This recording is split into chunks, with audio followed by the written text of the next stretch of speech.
Face Off and Ghost Rider. Anyway, welcome to this talk. This is about debugging engineering velocity. I'm Smruti Patel, and this talk is one that's really close to my heart. Now, let's say you're leading a diverse team of smart, talented engineers with complementary skill set. You've got your objectives and key results. You've got your sprints and your story points. You even have your monthly and quarterly business reviews. Everyone's shipping code consistently.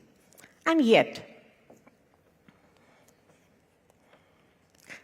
in your one-on-ones, you're hearing discontent from your engineers that they don't see how their work relates to the business. Stakeholders are thinking that simple features are taking way too long. The team is unsure of why users aren't using what you built. Maybe your leadership team looks dissatisfied with your team's progress. They think you could be doing more. And worst of all, engineers are giving up entirely on the teams. A quick show of hands, how many here have seen one or more of these?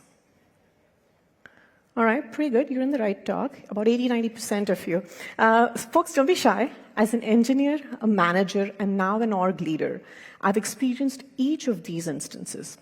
Be it releasing enterprise software once every 2 years, or deploying code multiple times a day. Be it products, features, or org dynamics, I've seen a flavor of debugging this problem. So what have I learned? I've learned two core concepts. One is, what makes each of us tick? And I strongly believe that engineers don't lack motivation. They're here to do their best work. In fact, the theory of intrinsic motivation talks about three things: competence, autonomy, and purpose. Competence is the ability to apply our knowledge and skills to gain mastery over things that are important to us. Autonomy is the choice and independence to pursue interesting work. And relatedness or purpose is why does something matter to us. Now let's assume you've solved your hiring problem. You've built an inclusive team of skilled engineers who've got the right domain expertise. Let's also assume that your management and leadership practices lean toward a healthy culture, a culture which is radical candor, growth mindset, and psychological safety for these individuals to thrive. So competence and autonomy are more or less solved for. So how do we then go about solving for the North Star, the why? And here's where Thinking in Systems by Donella Meadows blew my mind. This talks about how for any system, you identify the set of components, their interconnectedness, and the purpose of your system. Now let's take our problem of engineering velocity. A naive view is to say, just ship faster, ship more, burn the midnight oil to increase your velocity. But in the process, you end up burning out your team. So speed then just becomes one of the many components of this complex system. And so if you have to debug all aspects of engineering velocity, it becomes important to understand all those associated systems and their complex interactions. So I define engineering velocity in terms of shipping software with precision, speed, quality, and impact. Precision is what are you shipping and why? Speed is how frequently are you able to ship. Quality is what's the failure rate or quality of the software that you shipped. And impact is does it truly achieve the business goals you set out to or the value you wanted to drive for your users. To me, these four collectively talk about engineering velocity: precision, speed, quality, and impact.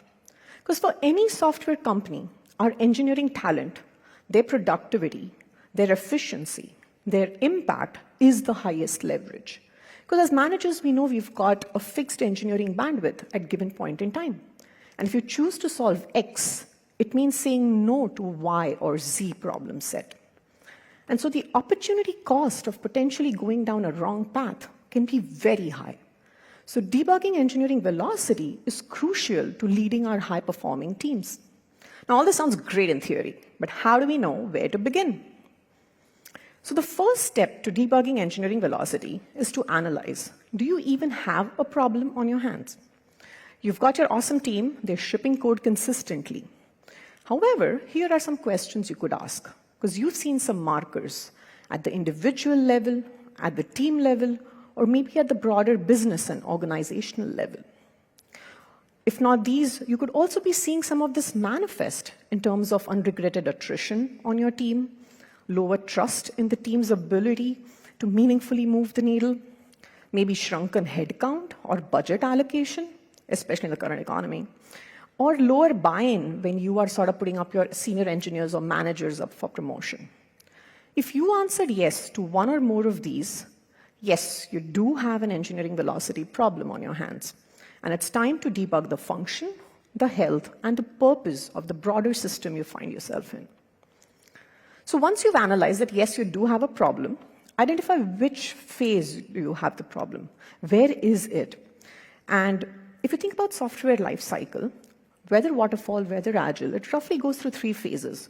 You've got planning, execution, and delivery. It becomes important to identify this phase because for each of these phases, there are different subsystems that are at play in how they interact with each other. There are different higher order things that you're optimizing for. And consequently, there are different challenges that come along with. So planning, this is the first phase of software development. At this stage, you're trying to drive that precision in what are you trying to build, why, and for whom. Here you're focusing on 2 things. You're focusing on driving alignment with your leadership, your stakeholders, and you're then driving prioritization, making some hard trade-offs if you have to say whom should we be solving these problems for. So let's dive right in. Now, one of my team's charter was to optimize our cloud infrastructure costs. The team identified this metric called cloud efficiency, where we took the overall infrastructure spend and defined it in terms of the business. Now, my team only had partial control or agency over this top-line company-level metric, which was deemed important. But it was important for my team to contextualize this metric against the other engineering priorities and constraints. Because, for example, they could stare at this efficiency metric all they wanted, but if a database team decided to spin up a new database for a new product offering, rightfully so, this metric would wildly fluctuate. So what we did, we went to our CFO, we said, hey, here are the targets that my team is going to have for this metric, and here's also the support we need from the rest of engineering. Getting this early buy-in from our leadership actually set up our team for long-term success. But it involved me asking the hard questions. Should my team even exist? What are the problems we want to solve? What are the problems we don't want to solve? But seeking this early buy-in on what the team owns and doesn't, it also helps situations where a lot of context can get lost in your leadership hierarchy. And to make sure that you're objectively assessing progress at different stages, identify some North Star metric and set an aspirational target. Now, the second aspect of driving planning is to drive that precision through prioritization, which is, are you focusing on the right problem and for whom? Some teams, like infrastructure teams, just have a very wide scope. And the engineers on these teams routinely are faced with some dissatisfied users or not. And this leads to a lot of demotivation amongst engineers because they just want to build some awesome products for the users. And so the principle I like to adopt is it's better to have 10 delighted users than 1,000 partially satisfied ones. And so to assess which users should we focus on, when I led data platform, we realized we had 9 different cohorts, from the data analysts, the scientists, all the way to sales engineers. And so we first sampled all these user cohorts. We sent surveys out, we got qualitative and quantitative satisfaction scores, and then we stack ranked all these users in terms of the business value that they drove for our users. We had to make some really hard decisions. We said, based on that stack ranking, we picked and doubled down on the ML engineer cohort, but consciously deprioritized another cohort. We went back to our leadership team. We said, hey, let's validate our assumptions. We shared the data, we shared the rationale. We said, did it make sense to pick X over Y? Now, there were 3 advantages to this approach. We built trust and credibility with our leadership team. The cohorts that we had said no to, they actually could go find some other alternatives in the short term while we were unable to satisfy them. And the lack of dilution of effort on my engineering team led us to drive this really beautiful, delightful user experience because they got to focus on this niche use case. So do one thing and do extremely well was the principle we adopted. But the thing to remember here is at the prioritization stage is there will always be trade-offs. And the idea then is how do you be intentional about what are you optimizing for, why, and whom, and then communicate that as early and as often. Now, the counterbalance to prioritization is to also know when you're being super ruthless about it, so you can then be adaptable and flexible. Because there are times when you may not be in full control of your priorities, or you may realize you focused on the wrong set of metrics. And it's possible then for engineers to see it as trash, and they might lose sight of the overall big picture. But such change is a reality in a fast-growing company. Such change is a reality as the macro conditions around us are changing as rapidly as they are. So it's important for us to also train our engineers to be adaptable and set those expectations that some goals will change. For example, I remember when the India government passed the data locality regulation a few years ago, it required a lot of our data teams to change big swaths of our roadmap to accommodate this change. In another case, we had to evaluate the metrics the team was looking at. One of my teams was responsible for the top latency metric, and we'd done a lot of targeted improvements to bring the tail down by 30–40%. But when we talked to our customer support team, we realized that there was a certain user segment that was not being tracked under the current metric. And they were facing a lot of pain. This was tens of thousands of our users. So we included that excluded pattern into the API metric, which highlighted a new set of problems, and we had to accommodate for that in the roadmap. The point here is, metrics are an imperfect tool for tactical or strategic prioritization.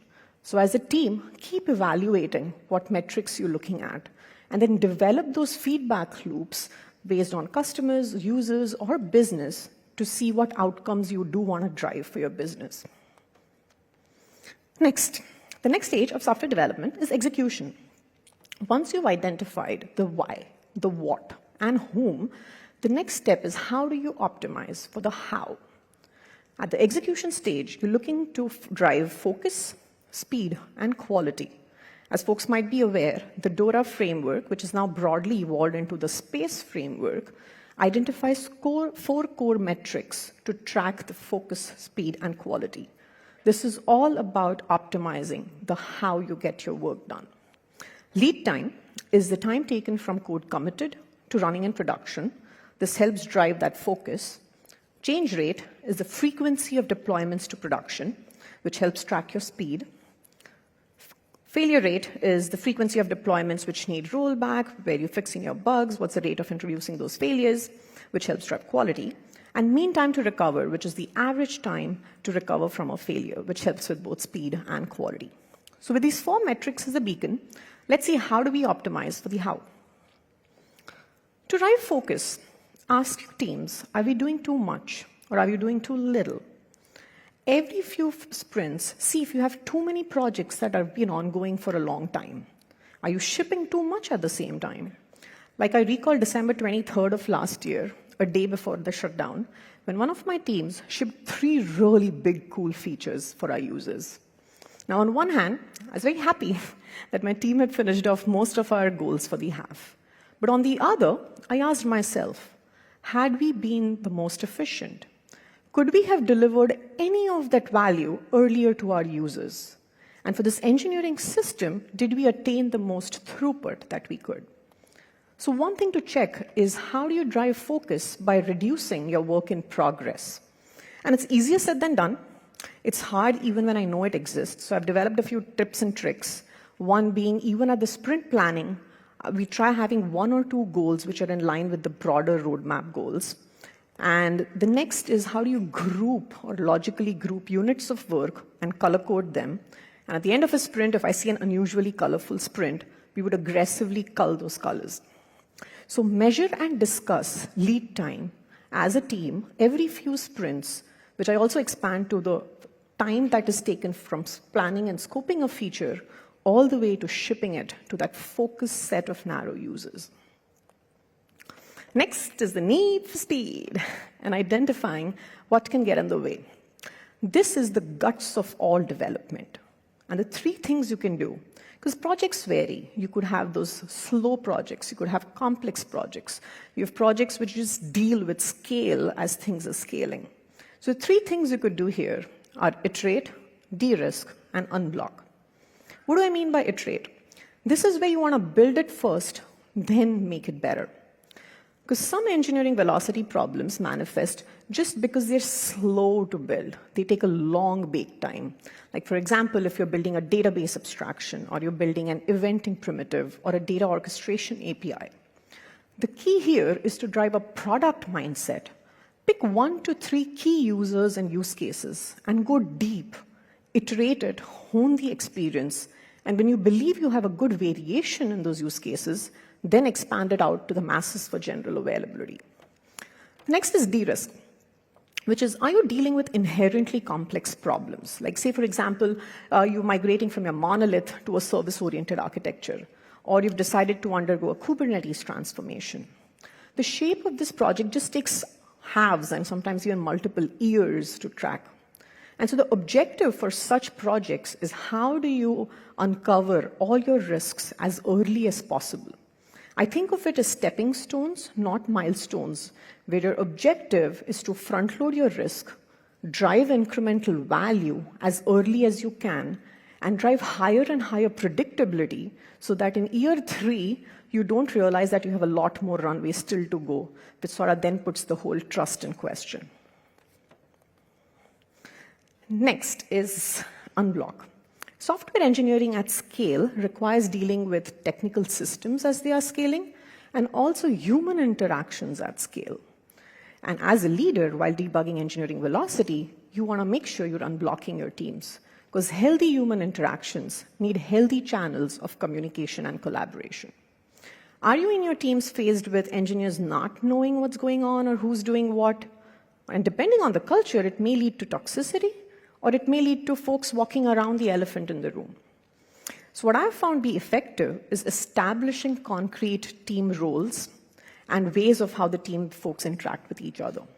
The RACI framework, which stands for responsible, accountable, consulted, and informed, can be quite useful. Like, quite recently, I did this Venn diagram exercise between me, my FNS partner, my tech lead, and our TPM, and we said, hey, who's going to focus on what? And this not only gave us this force multiplier effect of driving the project forward, but it also ensured we didn't step on each other's toes. The next is, as you're scaling teams, how do you empower your teams to make decisions autonomously? And this is where establishing decision-making frameworks like OODA, that's Observe, Orient, Decide, Act, SCQA, SPADE, talks about having very concrete decisions, calling out who's making the decision, who's accountable for the outcome, who needs to be informed, what are some alternatives or trade-offs that the team needs to consider. The idea here is to preemptively have these conversations and avoid negative surprises. Now, let's say the teams have tried, they've had these conversations, but somehow they've still not hit the right outcome, or they've come to a deadlock or a live lock. In those cases, also establish escalation paths or routes where the teams know whom to go to. Like, for example, at Stripe, I loved our Go Unblock process, where the two parties who couldn't arrive at a decision would co-author this template to say, hey, what is the problem? What are the outcomes we want? What are the constraints and trade-offs? Where you're seeking guidance from the common leadership team to say what should the right outcome be. And lastly, if you're seeing your engineering velocity slow down because there are just too many hops across team on the day-to-day level or at a weekly level, what you can then think about is, are your teams structured correctly? Are they too rigid to achieve the outcomes you want? And is that slowing you down? Now, org design is a very heavy tool. It affects a lot of people, so please use this tool sparingly. On the softer side, what I've seen work effectively is handpicking or ring fencing key folks during critical parts of the project to give you that velocity bump. All right. Engineering velocity also gets severely impacted as your systems are scaling. And so to avoid this, one thing you want to do is manage your technical debt aggressively. To manage debt or your keep the lights on kind of work, ask yourself, is your page load getting unsustainable? Are your support tickets piling up? Are the incidents coming in from the left and burning out your team? And so to manage tech debt or KTLO-shaped work, we leverage the run rotation or we add some padding in our sprint deliverables to make sure we've got the tech debt under control. In fact, for one of our batch computation systems, we saw the job landing times increase. We saw it affect our users. We saw it add toil to our teams. And then as a team, we consciously decided to put the project backlog on hold, take a 4-week reliability sprint, solved some of the key bugs, fixed Hadoop upstream, and drastically brought the toil down. So manage tech debt aggressively, check for your pressure valves. If too many valves in your systems are going off, consciously spend that time to optimize for long-term velocity and giving up your short-term speed.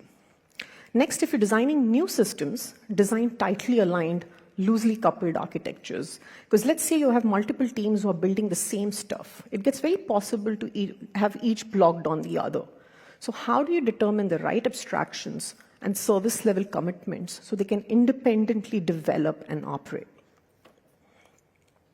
Lastly, there are times when you might just be lacking systemic support. Like maybe you don't have like this continuous build, deploy, or test infrastructure in place, which is slowing you down. At these times, be the advocate for your teams. Go to leadership who's got the most sponsorship or authority to have them invest in the work you do and talk about how it impacts your engineering velocity. And for all of this, track your change rate, which is how do you measure and analyze the frequency of deployments to production. Now, if focus ensures you're solving the right problem and speed confirms you are, quality is what keeps you honest. This is about validating, does your work truly work as you need it to? And failure rate and mean time to recover are those metrics which you can track to see what the quality is. Having started my career as an automation engineer, I deeply value the importance and predictability that comes with a focus on quality. One of the enterprise products I led had this release cycle, the typical waterfall way of releasing once every 2 years. When I was asked to lead the new release, we evaluated the failure points of the system and the typical integration issues we'd have. We front-loaded all the scale and performance testing, which shrunk that overall 2-year timeline down to us releasing 2 major releases in under 6 months. And in another example, one of my async event processing team, they had their deploy rate fall down to 20%. The system was used by about thousands of engineers, and it massively impacted everyone's productivity. The team had 2 alternatives. We could go on a 6-month-long rewrite, or we could, and this is what the team did, audit all the failures, use that data-driven tactical analysis to see which problems have the most bang for the buck. And within 3 to 4 weeks, we brought the deploy rate back up to 99%. The key to note here is it's very compelling and attractive to think about this big bang, lift and shift, greenfield rewrites. But there are times when leveraging data to do tactical surgical work will give you that runway and, most importantly, give you that short-term relief for your users. So see what that looks like. All right, so you've planned, you've executed, it's done and shipped. No, it's not the time to walk off. This is the time to ensure that you are landing your impact. Remember, you'd started this journey saying, was this problem worth solving for? You had a North Star metric you'd identified. So go back to that.